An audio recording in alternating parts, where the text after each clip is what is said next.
let's move to the next topic. We're going to talk a little bit about Crimson Circle and the direction we're taking, where things have come and gone. So I'm going to let's all take a good deep breath as we kind of transition. Talking about Crimson Circle. You know, I think everybody knows we started in 1999 in a teepee, literally, down in Southern California, or Southern Colorado, an Indian teepee. Not toilet paper, yeah, an Indian teepee.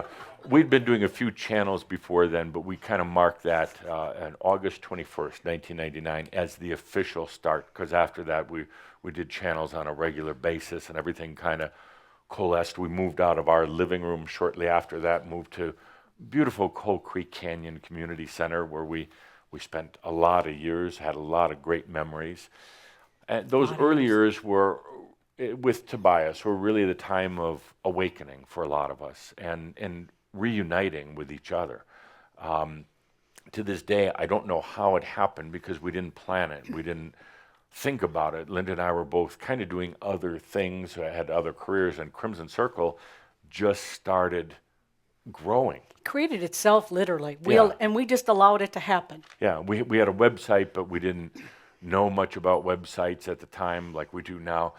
We weren't trying to promote it because it was just kind of a little bit of a hobby for Linda and I at the time. And suddenly it just blossomed.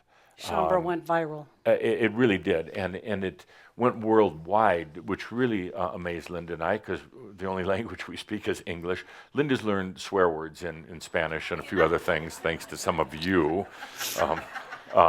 In your coaching. Yes. Thank you, Shaumbra, for your coaching. Thank you, but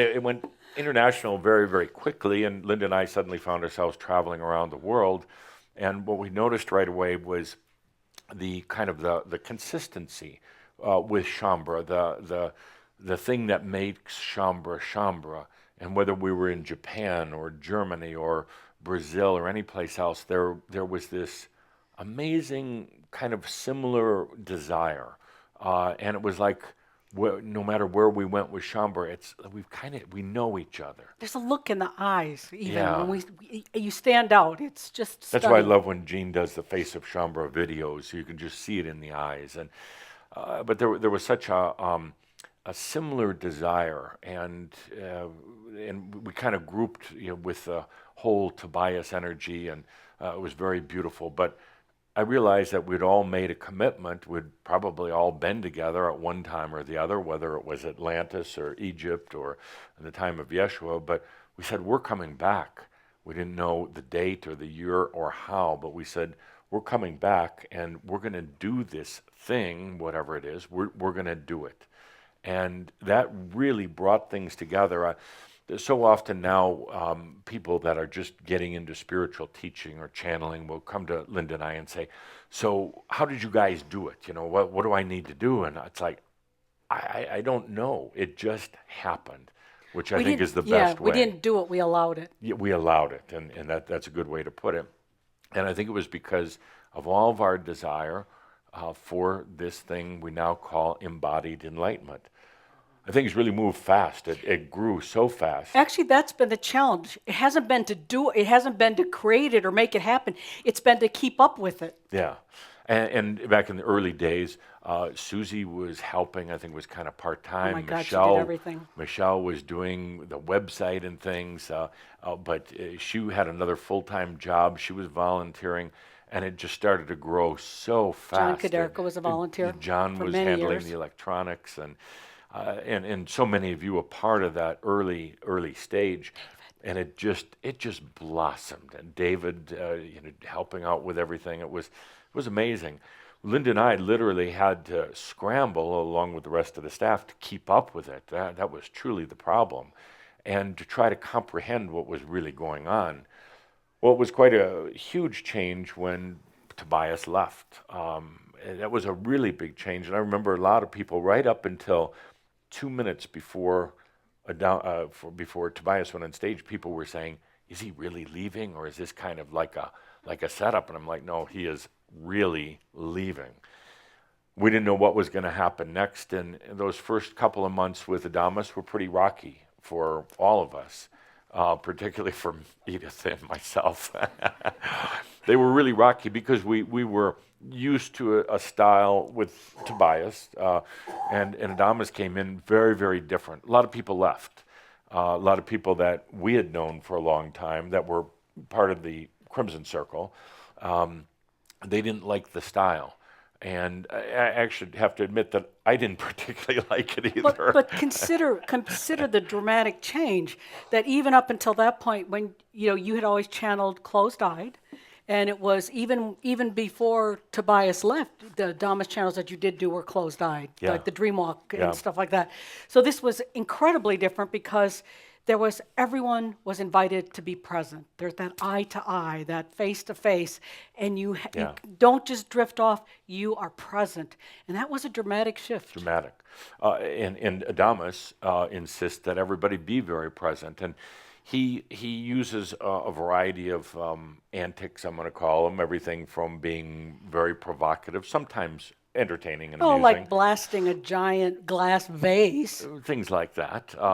But throwing water. all really in answer to our desire for embodied enlightenment. And working with Adamas over these past years, it's gotten very, very focused on this whole thing. He's gotten our attention. He's gotten our attention, and he continues to try to run people off. At the beginning of this year, he did. He said, everybody leave and don't come back unless you're absolutely committed to this.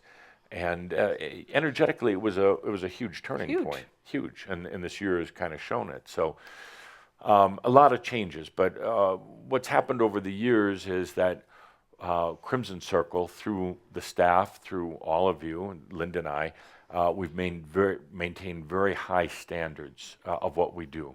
Shaumbra demands it, that when we do a studio, we do a studio. When we do a workshop, it's done with a lot of attention to detail and a lot of professional organization out of honor to the attendees. When they show up, they know it's going to be a safe space. They know everything's being taken care of so they can go through their experience very, very safely. And I just, that's such a important part, I know, for all of the staff and anyone involved, whether they're translators or web hosts. It has to be high standard work. And also, we have the utmost compassion and honor for all who walk this path, for all Shaumbra. And I think that's so important, and it's discussed all the times during our staff meeting, is we understand what you're going through, because we're going through it also. We understand the difficulties and the doubts and the challenges because we're going through it, and our commitment is to address those needs and to be here in service. The Crimson Circle is truly in service for all Shaumbra. Well, and you consider that we have this incredible staff that does whatever they can to take care of this global audience. And if you can imagine, a global audience means that there are people contacting us 24/7 with something special they need or want. So having that kind of a staff that's really willing to support that has been always a major accomplishment, and something that I think Jeff and I are really, really proud of. Crimson Circle is financially sound. There's some years where we make a little money, some years we lose a little money. It's not our goal to try to make a big profit, because whatever we do make, we put back into the programs for Shaumbra, for Crimson Circle. We have excellent business management programs. We have a business consultant, a business manager. Linda and I come from a business background. We make about $2.5 million a year in revenue. We spend about $2.5 million, and it's very deliberate. We track how we're doing financially. We know how much we're able to put back into services for Shaumbra. We run it in a very sustainable manner. Yes, and we are a business. We are a for-profit business intentionally, because that way then the government doesn't regulate how you operate. We're free to operate any way we want to because we're for-profit, but in a way we act like a nonprofit, meaning that whatever extra funds there are go back into services for Shaumbra. And I'm very, very proud of our business background. The business supports the work. It's not the business that's the most important, but it supports the work, and it allows us to do what we're able to do. Well, it's that business that costs money, that allows us to give away 85% of what we have is actually given away for free. Once in a while, people say, well, it's all about the money. And to a degree, yes, the money is important because we do have a staff of 11 people that we have to pay. We have a lot of costs and things that we do. So yeah, we do have to be very, very wise about the money. But on the other hand, we have a consciousness of abundance. We know it's going to be there. We know that it's going to work out. But once in a while, there are those people who say, wow, yeah, you charge so much. Well, we know so well how much we have to charge for a workshop or a product or things like that. And we don't normally talk about it, but just running our website alone costs thousands and thousands of dollars a month. Plus, we're paying bills at the end of the year, $15,000 a year just for streaming services, and then we have servers and all this other stuff. So it's very, very expensive. But again, I go back to our quality standard. When we do something, we want to do it right because that's what each and every one of you and us deserve. We use excellent resources and technologies for what we do. And again, just what's come to be with Crimson Circle is it's a really professional organization that has tremendous compassion and understanding for Shaumbra, because we are Shaumbra. Taking a look into the coming year or years, we've gone through a lot of discussions lately, and a lot of it prompted by Adamus, but all of our focus and our resources are going to go towards realization, or what Adamus calls embodied enlightenment. We're moving totally away from, I think, what you would call the new age or even spirituality. I don't know if there is even a word to describe what we're doing, but it's certainly not new age, which we discover sometimes when we do other. I'm going to add to that. That's the funniest part of all the. When we hear, I'm trying to think of a nice word, but I don't know one. When we hear criticism, and some of the strongest criticism, ironically, will actually come from other New Age ideals and people, which just blows my mind. But that's sometimes where the biggest criticism comes, because they're not tuned in. It's just we're a different channel.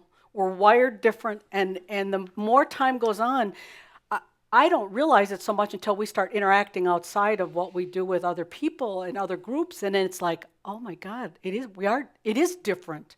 And I don't mean it demeaning to anyone. It's just a fact. It's just true. You can feel it, and you know it. You all know it. You're different. Well, we've taken. Yeah, you know it. Yeah, see, you're laughing. You know what it means. You know exactly what it means. And you don't have to say a word. You just feel it in your heart. You know it. We've taken a good hard look at the resources that we have financially and personnel and everything else. And we said we have to devote everything towards this realization, what David referred to before as the poppers, or what, Dhamma says we're like popcorn, it's getting heated up, but this next year, he says, it's going to start popping. So we had to let go of like the Awakening Zone and some of the other things that were really fun to do. But when we looked at Awakening Zone, there was so much on it that was distraction. It was good. There were great hosts on there, but a lot of it just wasn't consistent with absolute embodied enlightenment. And that's the key point. That's what we're going to be focusing our energies on, our attention on, our focus, and everything else. Yay. You say yay now, but. Yeah. Be careful. Our commitment is to stay true to Shaumbra's heartfelt desire for realization.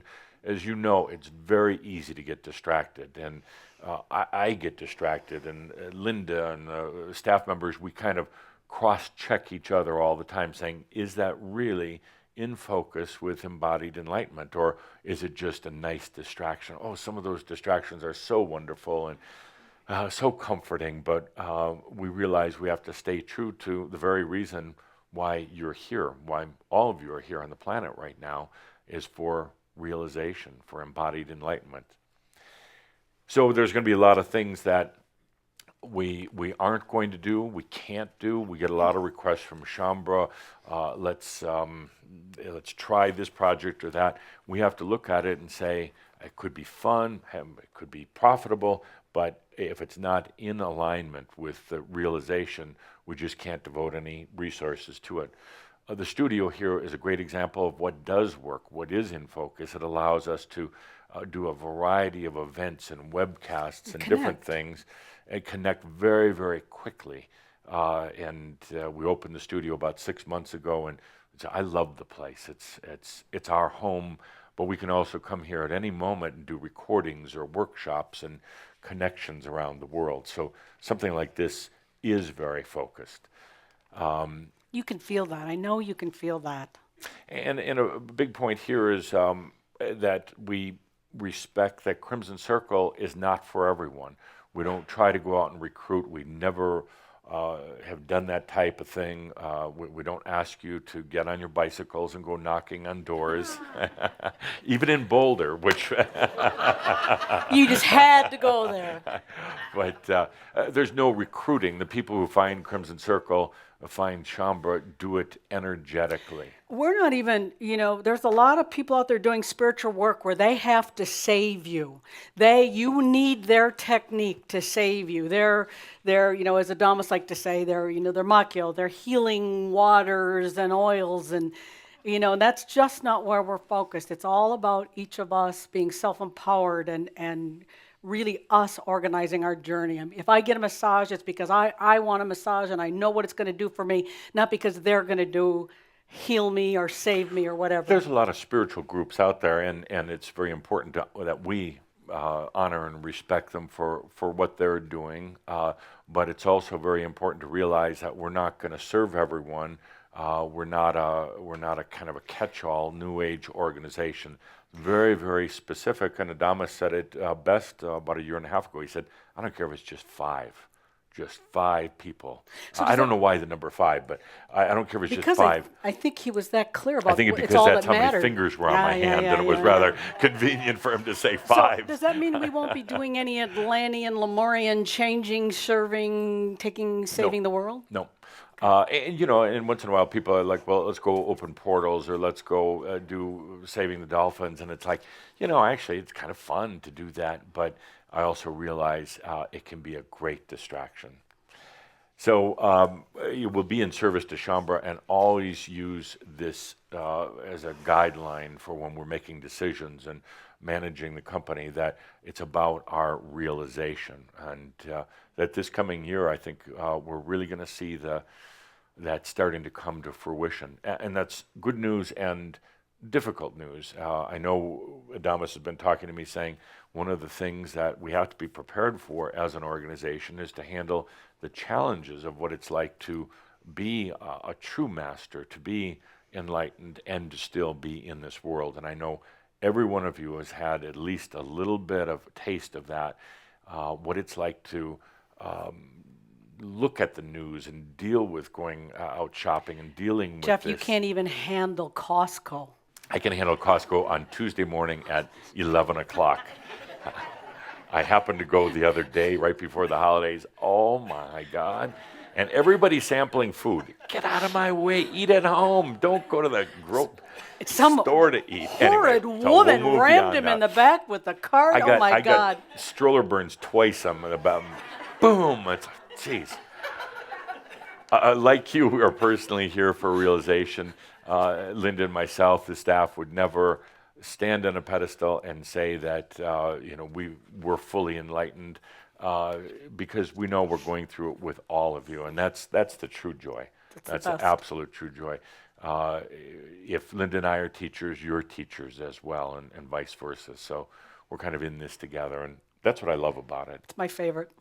Like you, it's our choice and our dream. This is, I know, what I came to the planet for in this lifetime, to be with you, to work with you, to cry and to laugh with you, and to go into our enlightenment.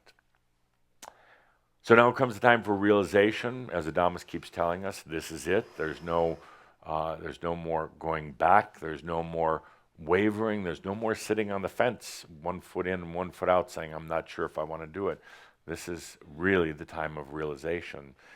And to me, it kind of comes because we, all of us, we trust ourselves, we allow, and we realize.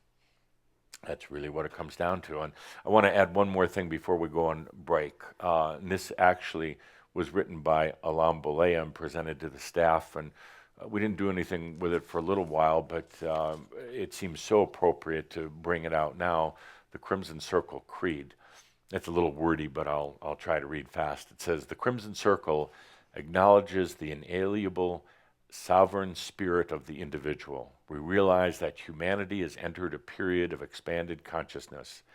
Many humans have a deep desire to experience themselves free of the limits imposed by their past or by other people, and with the freedom to create as they choose, to love themselves and others, and to experience life in joyful abundance. Crimson Circle is in service to those allowing their divine integration by making inspiring information easily accessible through venues, whether in the physical or virtual dimensions, where beings of kindred spirit can experience community and acceptance without formal rules or structures, or membership, I should add. Our loving service is to provide ongoing guidance and support for humans around the world to experience and embody their mastery." And so it is. So I thought that was really beautiful. So Linda and I and the staff always invite any of your questions about Crimson Circle, about whether it's the business side, whether it's the energetic side. We always welcome your questions. We don't often get them. Bonnie every once in a while gets some, but please let us know if you have any questions. But the bottom line is that we're here for each and every one of you, and we're here for our embodied enlightenment. And 2015 is going to be an amazing and sometimes challenging year.